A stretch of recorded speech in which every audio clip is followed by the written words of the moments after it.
Appreciate you coming on. Yes, sir. Good to get to talk to you and just kind of hear about your experiences a little bit and all that good stuff. A lot of those. A lot of experiences. I think there's just so much cool stuff out there that we really kind of like get stuck in our own like little worlds of, Oh people we yeah. hang around with and heads down and social media and all this stuff. When we can kind of like, branch out to different places and people, it's just so interesting to kind of hear about what they have to say. Yeah, I think definitely being in the military, being a Marine actually helped with that. I used to not be that way. I was always quiet, didn't want to really talk to anybody. And then, joined the Marine Corps at, 17, 18. Really kind of had no choice. You had no choice but to interact with a lot of people, then deploying, going to see different places. And then, I don't know, I guess something clicked in my head to where if I really wanted to make it, it was like, branch out, talk to people because you never know who might just be there to help you. Like, hey, you're good at this. You might want to try this. Like, I actually can help you in that. That's actually I started powerlifting. One of my buddies that I served with for the last 3 years of my Marine Corps career, he actually got into powerlifting. I didn't want to powerlift, so that's Gotcha. that's actually how I got to doing the fitness thing. I feel like the military is one of those like really, really cool communities where it's like, for the most part, at least it seems like it. There's so many interesting, good people out there to like, connect with and like back home. It's when you get back, Mm-hmm. it's like, hey, I have this opportunity. You want to come and like, join in on it or Yeah. like, all that kind of connections.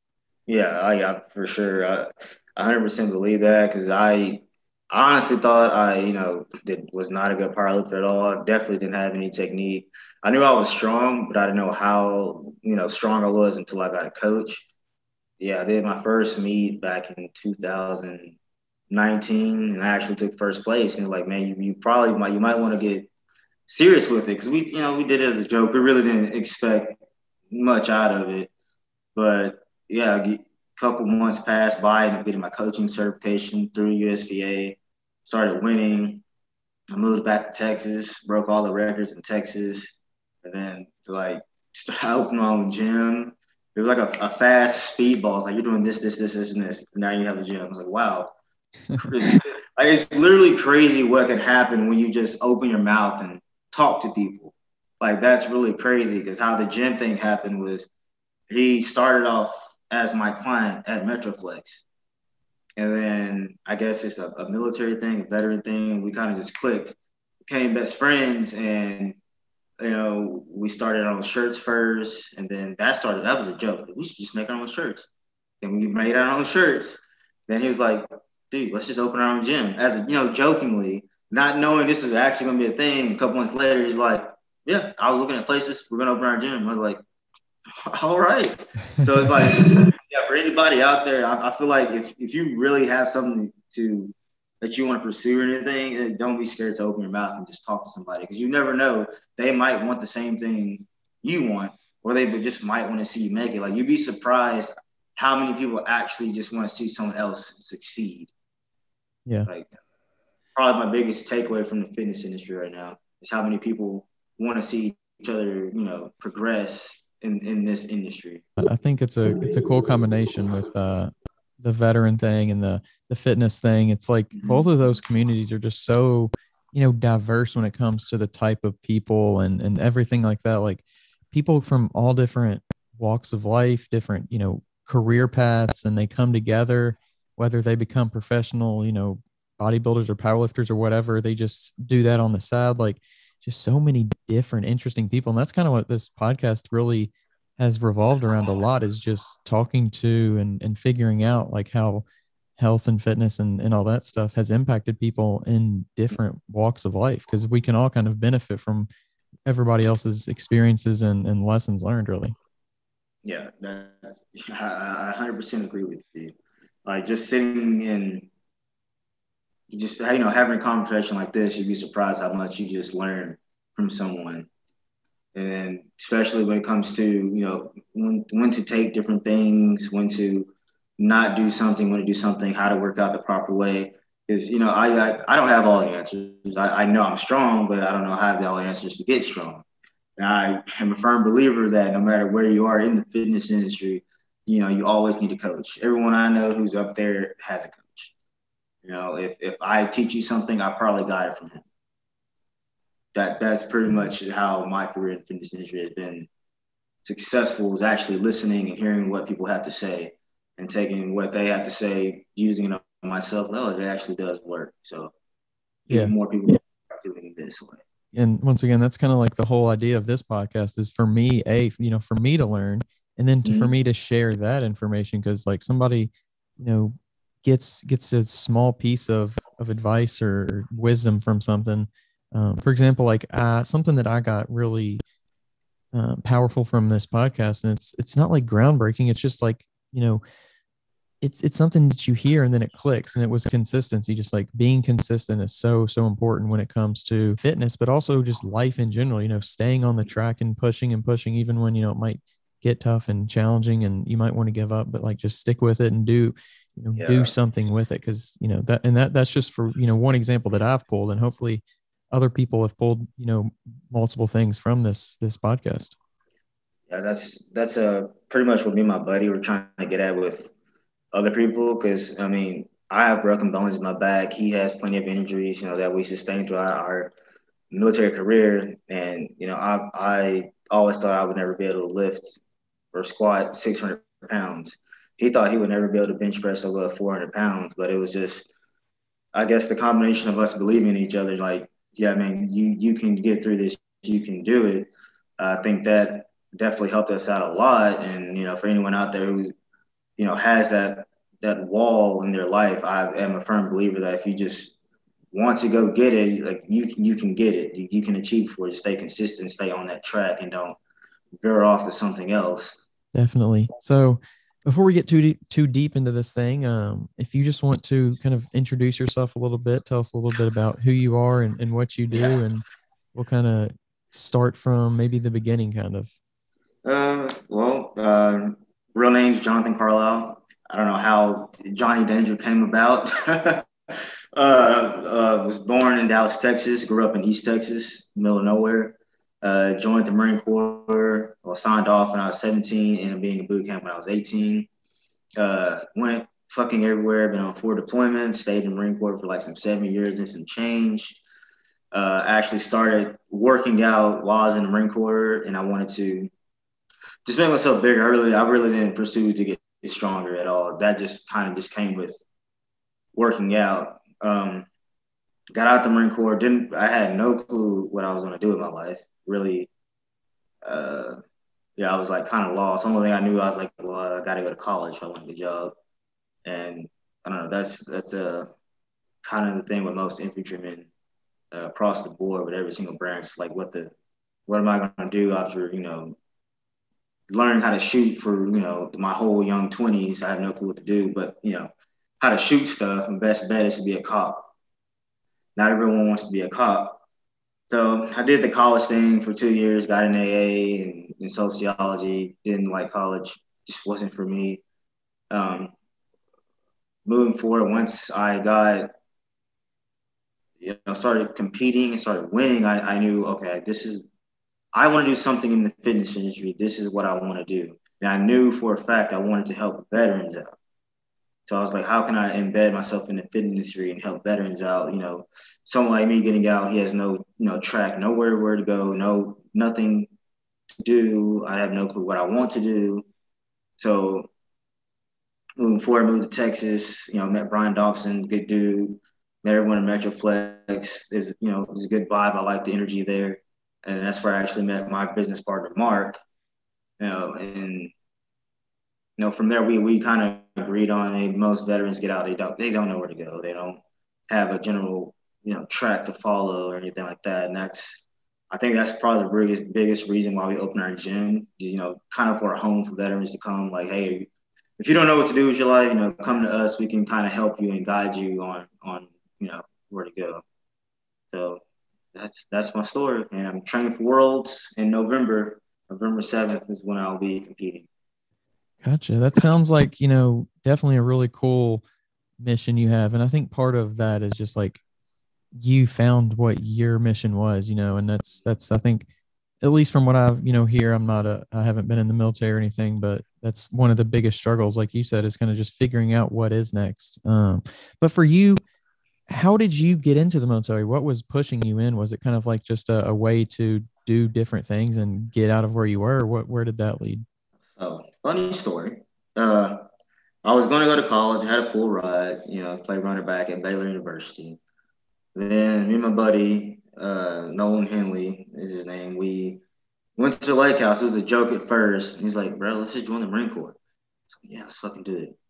A week later, we're at the recruiting office getting ready to join the Marine Corps.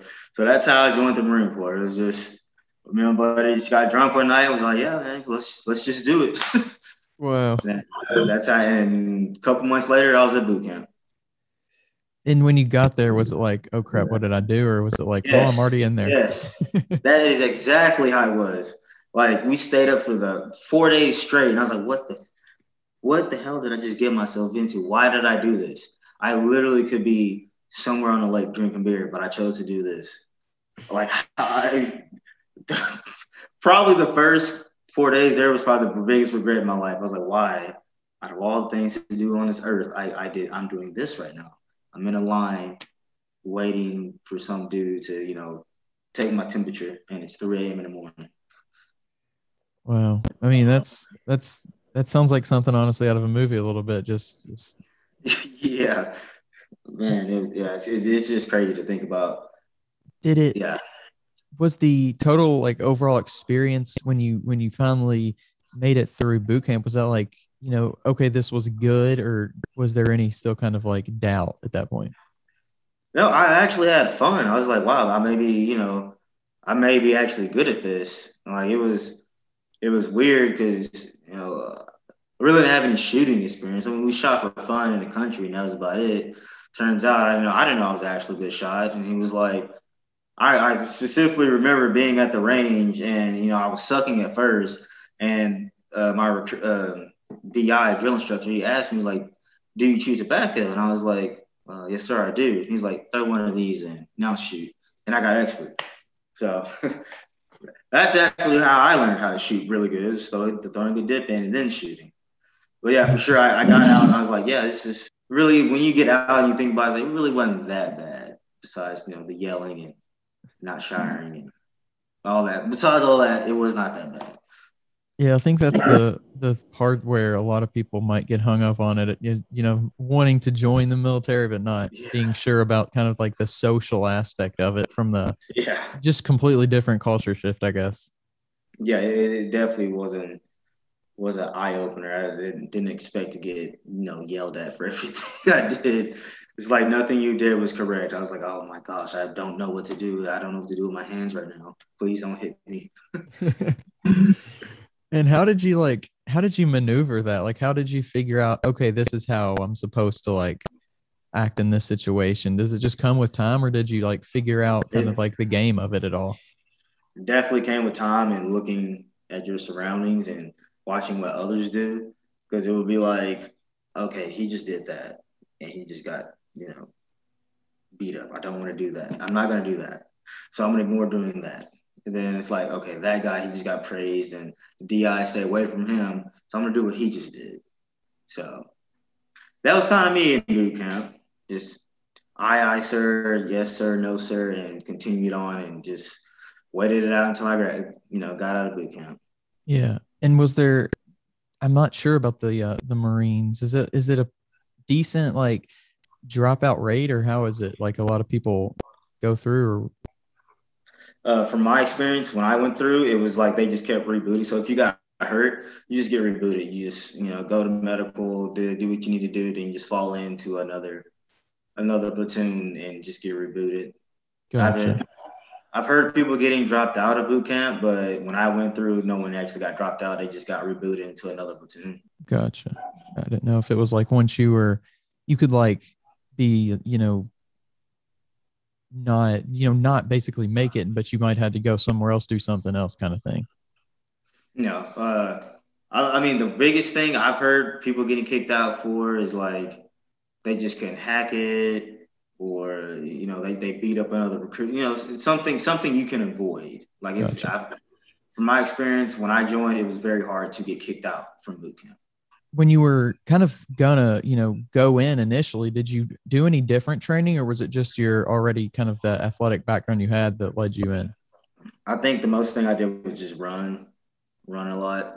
I talked to some of the older guys who already joined the Marine Corps and already had been out. And they're like, just run, just stay in shape and run, man. And I really wasn't in the weight room like that because I knew I wanted to join the infantry. I knew I wanted to, shoot guns and do all that.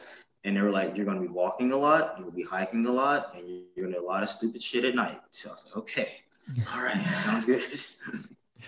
Is it a lot of like mental toughness that goes into it, just like pushing beyond? Yeah, because I'll get out and I'll come home and like, oh, let's go on a little hike. And I'm like, I don't want to hike. I'm not hiking with you. I'm sorry, I just don't want to hike. I remember we had I think it was like a 20K movement. It was something ridiculously long. And, after walking for so long, you don't feel your legs. You're just kind of in zombie mode, just walking along. So I definitely, 80% of it is mental. The rest is just physical. Gotcha. Did you meet like people there that you ended up knowing past then, or like was it completely different people? Yeah, one of my good buddies named Dylan Deherty. We still talk to this day. We've been like together as friends since 2013, and it's 2021 today. Like a lot of my buddies I got out with, we're still friends today. That's whether there's just calling each other, just hopping on Call of Duty and playing together. Gotcha. And did you go in with like a specific plan of like, hey, this is what I want to like, how long I want to go in for? Or did you just kind of like decide like moment by moment in a way? So when I went in, I was like, I want to do 20 years. No. Continued on. It was just kind of, going with the flow of things. Like, okay, this is how I pick up sergeant. I guess I should do this. This is how I become a squad leader. I guess I should do this. That was kind of my biggest thing, just seeing what others did and learning from their experiences and wanting to rank up. Because I got out as a sergeant, which, thank a lot of my peers and higher up I had as counselors help me through that, just doing it the right way. Is the main benefit of ranking up, is it pay, or is there something to add it on? Like what's the pay, leadership, the billet. So for the Marine Corps, you actually can become a squad leader really at any rank. I've seen Lance Corporals as squad leaders. I was a squad leader as a corporal. I think it really depends on, what your leadership skills is like. Do, your Junior Marines actually like you? Will they listen to you? Are you knowledgeable? How are you with PT? Can you train them the correct way? Like it's really up to that, not necessarily your rank. Certain jobs, you do have to have a specific rank, but I believe as a squad leader, team leader, it's really your knowledge. What can you teach? What's going to benefit your Junior Marine? And was it like the people ahead of you that at that point you learned from, or was there like specific leadership classes or like leadership things where you went to like to educate yourself? Like how did that go when just learning? I learned a lot from my leadership guys, who did phenomenal things for the Marine Corps. Like when I was at the time, he was a Staff Sergeant Wooldridge. Learned a lot from him, and then again, First Sergeant, he's a Sergeant Major, I believe now. First Sergeant Martinez, he taught me a lot as well. Then I went to a squad leaders course. That's where I learned the knowledge side of being squad leader. Learned a lot from that course. Did a lot of walking and running from that course. So that was probably the biggest takeaway. Then went on to join the National Guard. Learned a lot. It's kind of the same. It's not the same, but it's kind of the same. It seems like something very interesting with the military is how they really do use the physical nature to train the mind. I think we lose a lot of that when, just everyday people don't really think about that, how that's a possibility. I think it's a very interesting tactic for sure. Yeah, I think he realizes now, that's actually how I trained Mark to being, how he is today. The military tactic when it comes to training is, to defeat somebody, someone so, inside their head to the point where you have no choice, they have nothing. You can build them up to however you want them to be. And I think that's what helps Mark so much is, saying, all right, you need to stop being, a little bitch. Do this. It's not that hard. Get past it. You got this. You're a grown ass man. Just suck it up and do it. It's not that bad. He did it. It's really that simple when you really don't babysit someone. You just tell them, do it. Like, you never know if you can do something until you actually try it. Right. Does it start there though, or does it start with like smaller? Do you lead up to that, or like? Yeah, you definitely have to like lead up to that. You have to actually like test the waters. Like, I don't want to, curse him out first. I need to see where he's at, mentally in his head before I started doing all that stuff. Because, even with some Marines, you can't take that. They can't take the yelling or calling him outside their name. Some Marines, you actually have to like, sit down one-on-one and, talk to them like that. Some Marines prefer you just take them on a run. Some Marines do prefer you just yell at them. It's across the board, civilian, military side, veteran, people are, everyone's different. So I would definitely believe you need to test the waters before doing something like that. Yeah, it's interesting to hear you say that, because I think the stereotypical like thought is like, oh, that they just yell at people. They just like, berate people. Like it seems like it's definitely deeper than that. You try to figure out what makes certain people tick.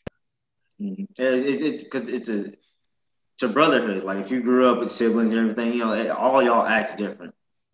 So, you got your older brother who, probably is a little hard ass. So you probably have to, fight with him a little bit to the point where he listens to you. You got your younger brother who's probably a softie. So you probably have to sit him down and just talk to him. That's how it was for me leading Marines. Some I could do this, some I couldn't do this.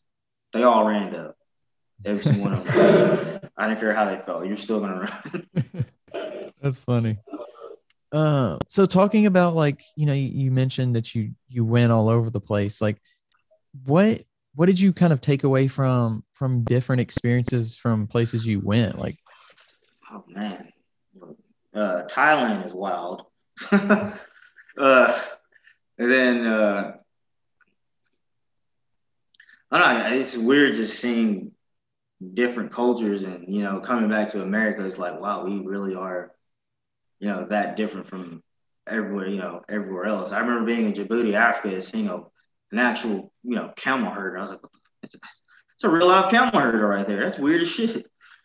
And then going to we went to South Korea. I remember, I think it was like 2 a.m. in the morning, and everyone called double dragon. It's where you like throw up and poop at the same time. That was a wild experience. I was like, wow, this is crazy as hell. Everyone's just laying out on the field. It's cold, but no one cares about the cold because they're throwing up and pooping at the same time. And then there's nothing we could do about it but just laugh about it. We're all just like laying there, we're just like, bro, this is crazy as hell right now. But yeah. And then I remember we were somewhere in Japan. It was at a field op and it was raining a little bit. And one of my buddies is like, oh yeah, is that all you got, God? And it just starts pouring from every like sideways, upwards, and yeah, I couldn't see in front of my face. Like, that's how bad it was raining. If it was raining that bad, I couldn't see my hand. And like that was like the first time I actually went internal, and I just stood there like, there's nothing I can do at this point. I can't do anything right now. And I think it's interesting to where like, if you go around the world, at least it seems like, to maybe like not necessarily huge like westernized countries, but maybe even some of those, but like you get this, like, you get one culture, you get this one culture, the way people do things, their beliefs. And it's so like opposite of America, where there's so many different cultures, so many different, man, people and everything like that. It's to me, it's like, it really is a melting pot, but it's just so interesting to where you can go to a completely another country and it's a big place with a lot of people, but everybody kind of has generally the same like ideas, beliefs, thoughts, and kind of customs. Yep. Because I didn't know some, I think, let's see, Singapore, Abu Dhabi, uh, somewhere else. You can't spit on the ground. You get fined for spitting on the ground. I was like, Wow. wow, imagine how many Americans come over here and get fined just from spitting on the ground. That's crazy. You know, like Abu Dhabi, uh, you can't drink there. Like they don't sell, alcoholic beverages. We have to go to a hotel just to drink something. Wow. I had no idea. That's interesting. Do you think that Americans are kind of disconnected from the world in that way, where we really just have no idea what the rest of the world is like? Yeah, yeah, I do. I believe everyone should at least go to one country in their life. Just get that experience and see what it's like. Like, wow, this is how they live. Wow, I really didn't know that. Like going to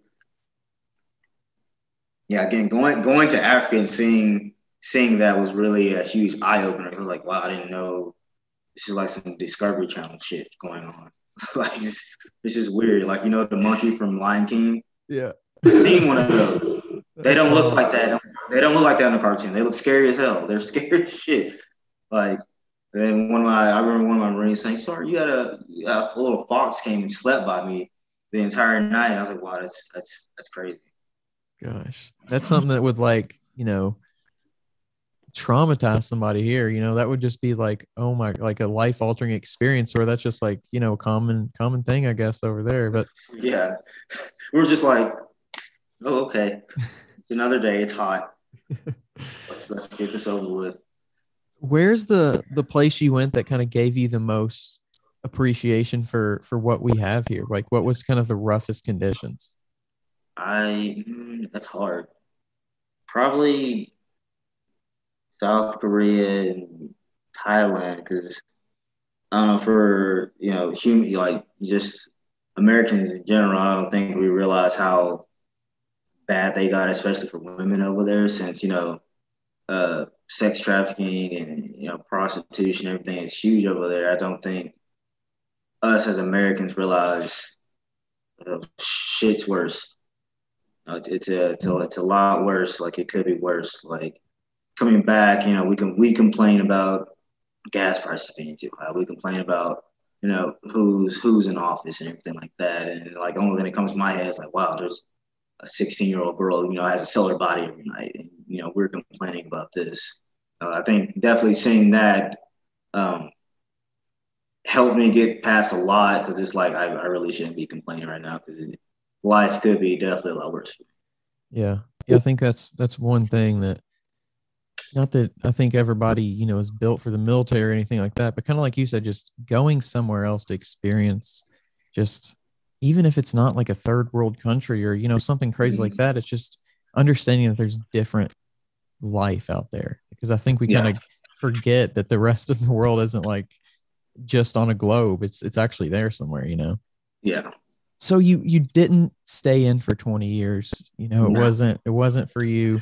What was God, that? no. What was that thing that really pushed you out? Was it a specific event, or was it just kind of like a culmination of things? Definitely, I feel like a culmination of things. I felt like it was the Marine Corps was changing, and it was, with we couldn't do certain things anymore, and the tattoo thing really got me. I just didn't. For the love of me, I just couldn't understand why they cared so much about tattoos. As you can see, I'm covered in tattoos now. I did it. I had a lot of higher ups wanting me to stay, but I felt like my chapter in that life was done. I needed to move forward. Luckily, my friend Chavez, she was like, "You should join the National Guard. Their tattoo policies, a little bit more lenient." So I did that, and it's fun. It has its ups and downs. The grass is definitely greener on the other side. Yeah, it has its ups and downs. I think the biggest difference is how we rank up. I think that's probably the biggest difference. The culture itself, it's the same. It's a military culture. Everyone acts the same. Everyone, the swearing, the tattoos, the tobacco, the energy drinks, the working out, us wearing short shorts everywhere we go. So the tattoo policy got more strict. Yeah, on the Marine Corps side. That's surprising. I believe now it's a little more lenient. See, it used to be, it didn't be that way. Used to, you could get sleeves and they called it, you got grandfathered in. Then they changed it. Once they changed it, everyone who already had sleeves prior to the change, they got grandfathered in. After that, it was like you can't have tattoos, going past your elbow or, outside of your PT gear, anything like that. Gotcha. Seems like it would be kind of the opposite with that, just how, the rest of the world I got not of the world, but the rest of, there I go again calling, the America the world, but of the rest of like American society becoming like more acceptable of it and more like not even really noticing it in a lot of cases. But yeah, like a lot of people where I go is they know I'm a veteran just off my tattoos, which is weird. I didn't know that was a thing. They're like, I know you're a veteran because you're covered in tattoos, and also my haircut. But yeah. When you decided to change things up, does the military offer any like help with that, or is it just kind of like, hey, go figure it out kind of thing? They actually offer a lot of help. I forgot what the course is. Like 2 weeks long. They like teach you how to be a civilian. Don't curse everywhere you go, stuff like that. That was definitely hard for me. Then there's the VA if you got injured, and then going to school, the GI Bill. There's actually a lot of benefits out there for veterans if you actually just go look for it. And again, it goes back into, sometimes you just need to open your mouth and ask questions because you never know what you might get. It seems like just the community, especially now, I think the community of like support is just growing with social media for whatever reason. It's just like, more veteran owned companies are like coming out and being like, hey, we're veteran owned. We want to support other veterans. We want to support other veteran owned businesses. It's just, I think the community really is growing and also just becoming more vocal and more supportive for sure. Yeah, 100%. What I've learned is it's like a little clique almost. Like we try to help each other out as much as we can. Like we're not going to leave no one behind, especially if they come, to us and ask like, hey man, I do need help. Like we're definitely not going to turn our backs on, one of our brothers. We're definitely going to sit there and help them, or even just listen to them. Because some of them just want to talk to you, and that that's all I want to do is just, can you just grab a drink with me and just talk to me? Yeah, I think a lot of people, they hear that and a lot of people want to do more, especially people who aren't veterans. They want to do more and they're not really sure what to do because they don't know if they'll like, connect. Appreciate it. Yeah. It's for me, it's like from a veteran, we don't, from the smallest thing to the biggest thing, we appreciate it all. So whenever you got out and started, doing, being, I guess, a civilian again, what you mentioned swearing, but what was there like another kind of just daily activity and kind of daily life thing that was hard for you, that was a hard transition? Besides the swearing, drinking, and then I don't know, I guess my body just got used to it because shit, I could drink a whole 12 pack and go for a 5K run and be okay. Can't do that now. I think the hardest thing was like trying to get out of that military mindset and realizing that, hey, you're a civilian now, you're not Sergeant Carlisle. It's some people aren't going to listen to you the way your Marines did. You just have to just take it how it is and get through it. I think a lot what's hard for us getting out as a sergeant or above, even a corporal, is that it's kind of hard to listen to someone who didn't just go through what you went through. Yeah, that was probably the biggest thing for me, was to look past that, because in my head I just want to chuck this dude, but I just have to get through that and realize like not in that lifestyle anymore. Sit down, listen, maybe what they have to say is correct. Yeah, I can imagine how hard that would be, really, just because you, especially you in your own head, especially just because that's what you've been around. But like, I have these experiences. I've seen things you haven't seen. I've done things you haven't done. And people have respected me, pretty much because of my rank, and like going in and just being kind of like stripped down of all that and being just like you kind of have to like reestablish that respect and that, and basically everything to somebody who doesn't have any of that experience. Yeah. I think what helped me was like, if someone shows you respect, just respect them back. So that's the motto I live by still to this day. How long was it before you got into fitness, like really kind of getting into it hard after you got out? Soon as I got out, I immediately got into fitness. Worked at a gym in San Clemente. Like first I did a competition there, won that competition. Then they sponsoring me. Then I started working there as one of their coaches for powerlifting. And then again, couple years passed. I moved back to Texas, and once I broke the records in my weight class is when I seriously got super serious with powerlifting. So I was like, oh, okay, maybe I can make a stamp in this. Maybe I can make a difference. Especially the veterans. Veterans who are hurt or anything like that. Like it's possible if you just stay with that course. It's definitely possible. Did you kind of feel like you didn't know, like, hey, I'm going to go into this, but I'm not really sure where it's going to take me, kind of thing? Like, how did you feel about like really the whole fitness experience at the beginning?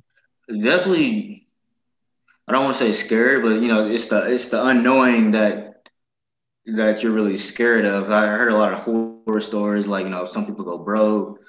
They solely depend on just the fitness industry paying for all their stuff, and they what happens if you get hurt? They don't have health insurance for that. They don't provide that. That was definitely the biggest fear for me. But when you have a good support team, you definitely you're able to look past that and just stay with your dream. Like today, I honestly did not think I would be opening a gym this fast in my lifetime. I thought that was like me in my 40s. I'm done powerlifting. Let me open a gym. And I definitely didn't think I was going to do it this fast. So that just goes back into, follow your goals, do what you want to do with your dreams, and definitely listen to what others have to say so you can learn yourself and get you to that place you want to be.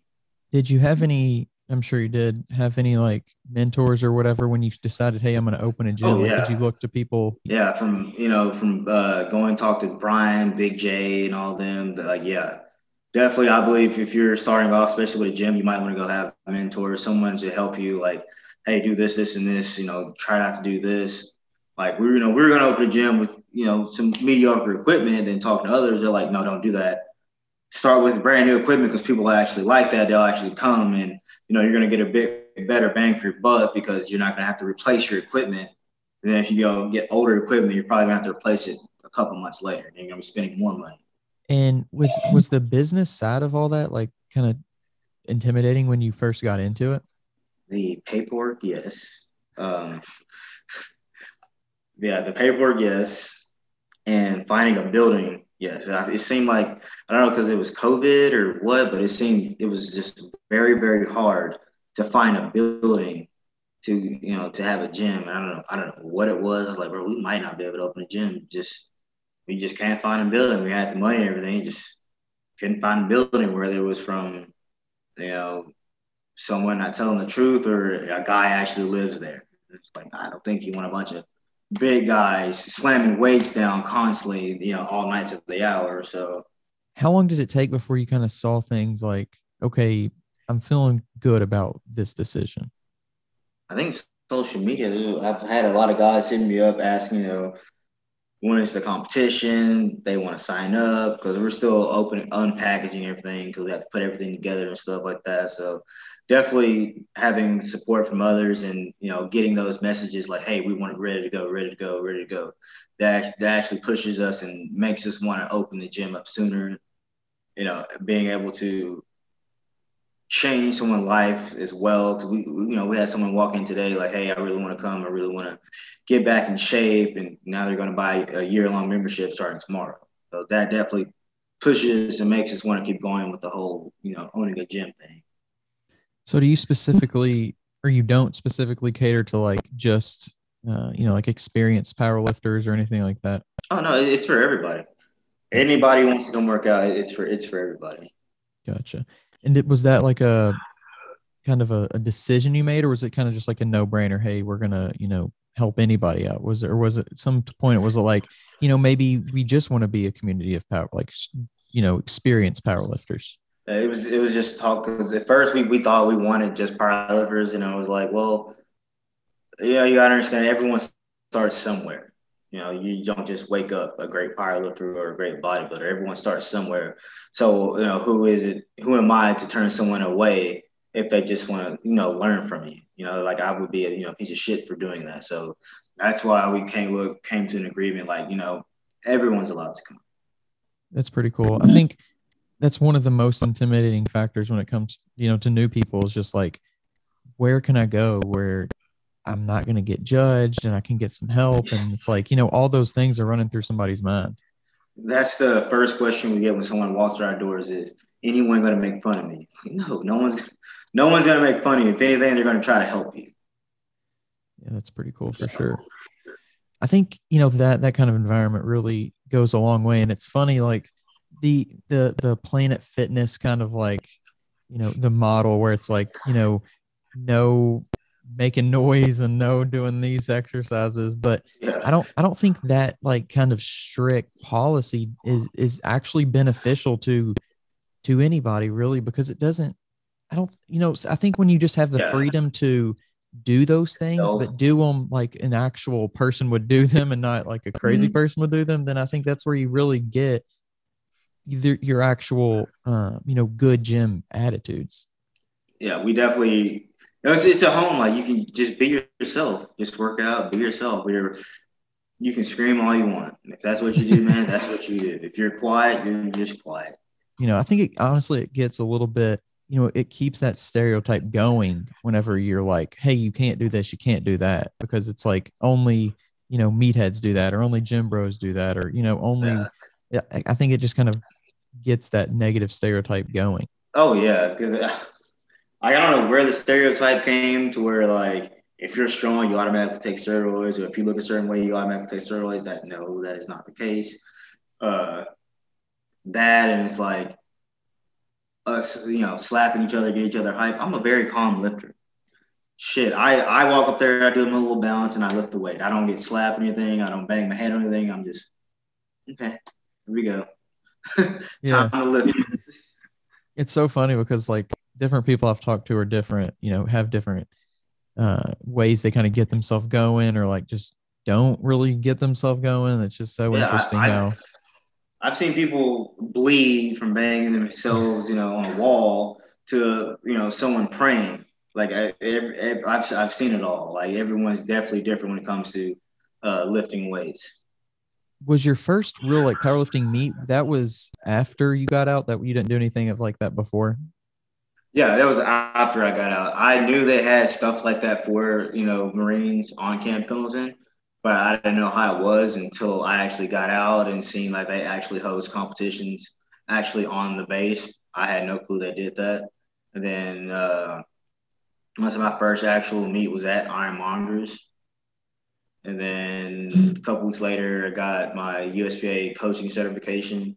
That I actually learned a lot from going to that course on how to bench, how to squat, how to deadlift the right way. I thought I was doing it right the whole entire time. Turns out I wasn't. So definitely going to that course definitely helped me, definitely made me more knowledgeable with my powerlifting career. So was powerlifting like competing in it? Was that something like was a no-brainer for you? You're just like a competitive person. You wanted to, kind of test yourself? Yeah, first it was just a test. I know I'm a competitive person. I knew in my head I just wasn't going to give up. I knew starting off I wasn't going to be the strongest person. Definitely looking at the ranks, I was like, wow, I definitely have some work to do here. Like, for the longest time, I couldn't bench press, above 405. Now I'm close to 500 pounds. It's definitely, for anyone who's starting off in powerlifting, it's definitely, just stay consistent. Eventually, the heavy weights will come. It's just being healthy, staying on course, not falling off, lifting the right way. I highly recommend, for anybody who wants to get into strongman, powerlifting, bodybuilding, you definitely need a coach for this sport. All three of those sports, you definitely need a coach for.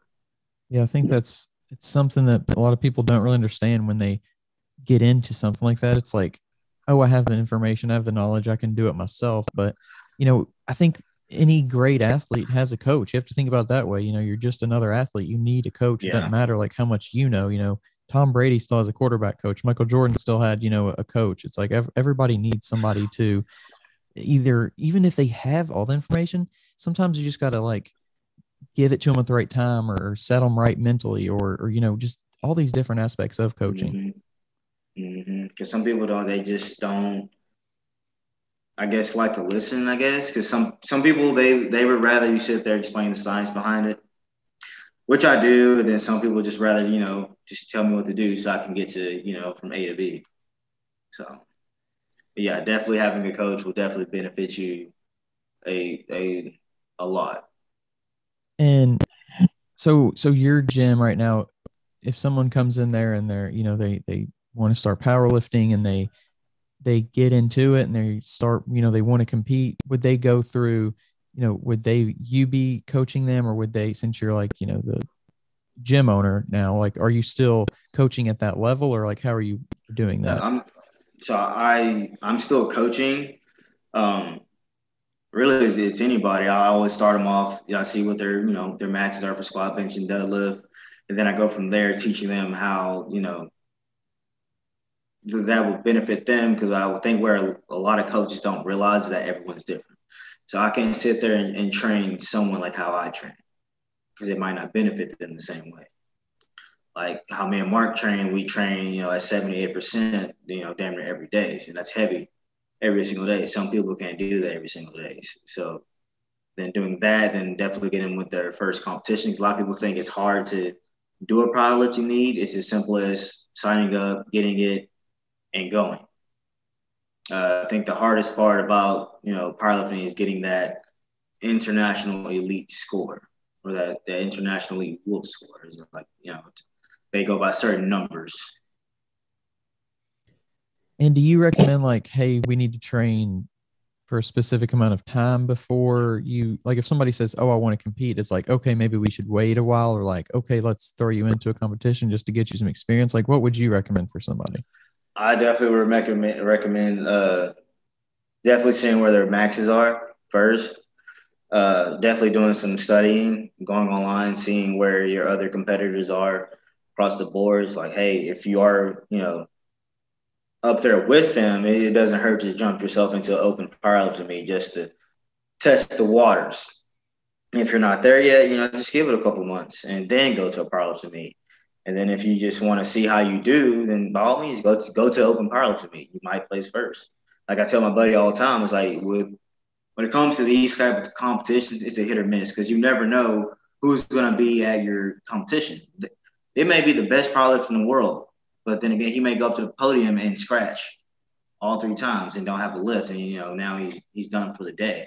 But you really never know what might happen at a powerlifting or a strongman meet. Right. So as far as like your gym goes, have you seen any difference in your own training mentality or methods or anything since you've started your gym? Like, have you changed any at all? No, not really. I'm a huge guy when it comes to technique. Um, I would say the only thing that's definitely trained is me warming up more, since I'm only 182, and definitely lifting out way outside my weight class. Yeah, definitely the warming up, and that plays a huge factor with weightlifting, especially if you're going to be putting 600 pounds on your back. When it comes to your warm up and stuff like that, has there been different methods you've done, or is it just your kind of your basic stuff? And like, as far as the warm up and the recovery methods? It's really just basic for me. Stretching the legs, stretching your back out. I stretch my back out probably a good 20 minutes. Definitely with the drinking the water loading, eating before. A lot of people don't know, like, if you're going to lift heavy, you need energy, so you probably should eat before. A lot of people don't like eating before the gym, but my thing is you need energy. Like you're gonna have to eat. Don't like it, not like it. Just wait till it digests and then go work out. But definitely food, when it comes to this type of sport, is your best friend. Yeah, I think there's so much to it. The world of fitness and bodybuilding, powerlifting, strongman, whatever it is, there's just so much to learn from each one, and so much, you know, minute details that are just slightly different, you know. So just like you said, finding a good coach and everything like that's so important. So when it comes to, you know, looking ahead and the future of your gym, like where do you see your gym in 20, 30 years?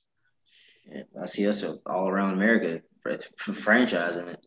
That's what I see. I feel like what me and Mark are doing is definitely a game changer when it comes to the fitness industry because I mean, we're taking strongman and powerlifting and bodybuilding and putting them all in one room where you actually have all the equipment you need. Like, you want to do the yoke, you want to do the medley and everything. Guess what? We have that in this room. You want to do actual squat with a squat bar. Guess what? We have that in that room. You need mirrors for posing. Guess what? We have that in that room. Putting them all in, one area. That way we all can just learn from each other because, I may be a powerlifter, but hey, how can I get legs like you?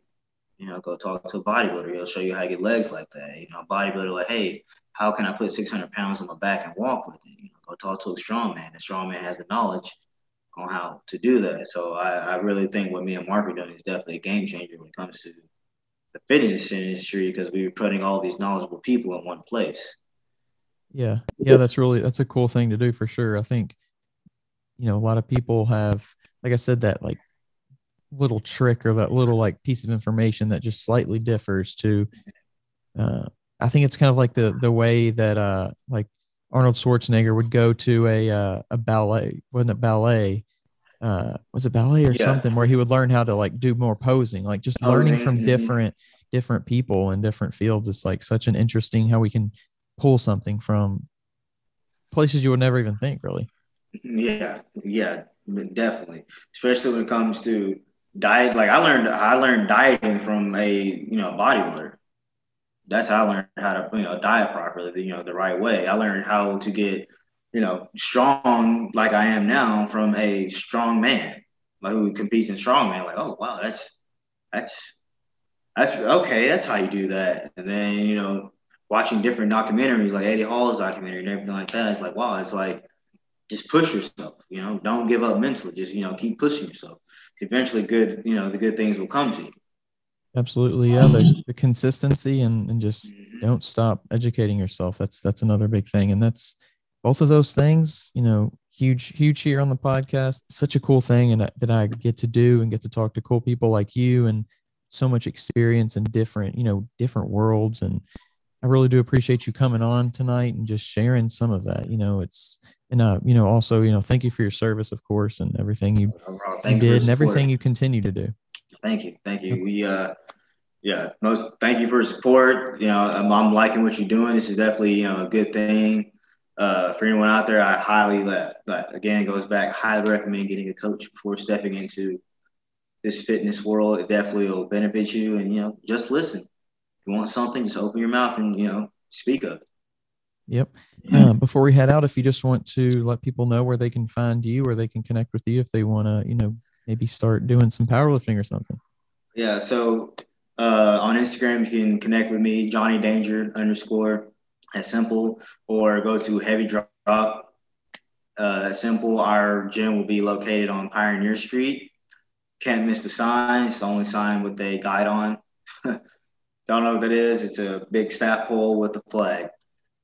Myself, you can also contact Mark Obrimski. That's his name on Instagram, Mark Obrimski. Pretty much it. It's the easiest way to get in touch with me. Most people just contact me on Instagram. Gotcha, man. Well, thank you. And once again, appreciate everything you're doing and continue the great work out there. All right. Thank you, sir.